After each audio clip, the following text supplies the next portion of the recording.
Let's shift our focus to Ukraine now, where Russia continues to bombard eastern and southern cities of Ukraine. The war-torn nation is left in shambles amid a raging war. In the latest development from war-scarred country, Ukraine's President Zelensky vows to rebuild Odesa's military airfield runway, which was destroyed in Russian strikes. The Defense Ministry of Russia released visuals showing a missile being fired to a runway at a military airfield near the port city. Russia claims that it was a high-precision Onyx missile fired from a launcher in an undisclosed location.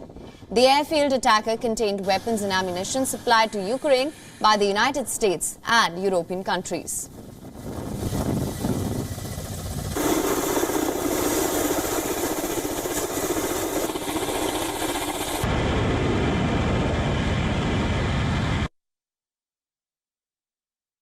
Сьогодні окупанти знову били ракетами по Дніпропетровщині, по Одесі. Знову і знову російські війська доводять, що одесити такі ж вороги для Росії, як і всі інші українці. Знищено злітну смугу Одеського аеропорту.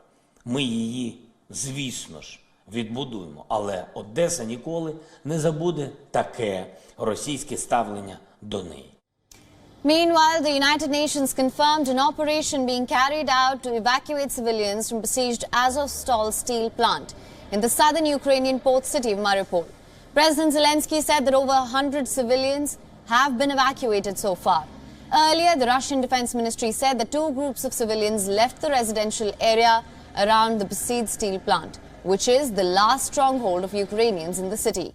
Moscow claims that these 46 civilians were provided with food and shelter after leaving the area. This as hundreds of Ukrainian fighters and civilians continue to remain holed up in the vast plant complex. In a bid to stall the Russian advances, Ukrainian authorities also released water from a hydroelectric dam to block the Russian troops. Residents of a Demidev village in the north of Kiev took the decision to flood the village to delay Russia's assault on the Ukrainian capital and to buy more time for Ukrainian military to bolster its defenses. Все-таки цей розлив цієї річки, він все-таки призупинив, я не знаю, як назвати цих чи людей, чи цих істот, які сюди прийшли. Все ж таки воно їх тут затормозило, вони тут получилися як у... Meanwhile, Ukrainian President Zelensky met with U.S. House of Representatives Speaker Nancy Pelosi in Kiev. During the meet, Zelensky thanked the United States for supporting Ukraine in defending its sovereignty amid a raging war. Jim McGovern from Massachusetts. Nice to meet you. Thank you very much. President, Hi good again. to see you again. Yes. You're welcome. Jason Crow from Colorado.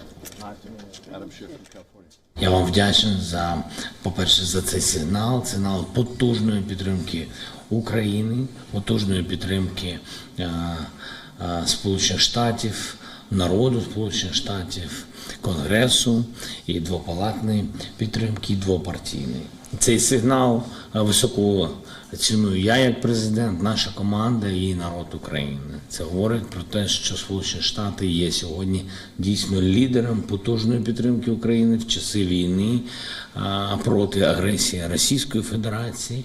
І я за це хочу вам подякувати за те, що допомагаєте Україні захищати. Now, the United States is mulling a $33 billion aid package for Ukraine proposed by President Joe Biden earlier last week. Pelosi, in her address, said, "We hope to, as soon as possible, pass that legislation."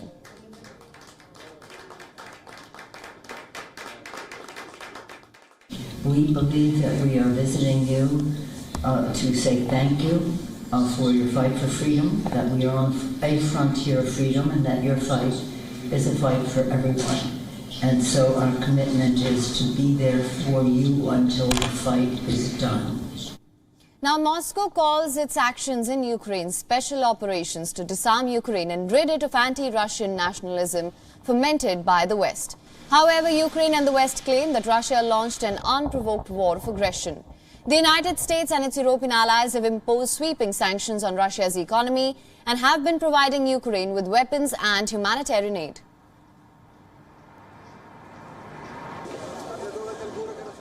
WION is now available in your country. Download the app now. Get all the news on the move.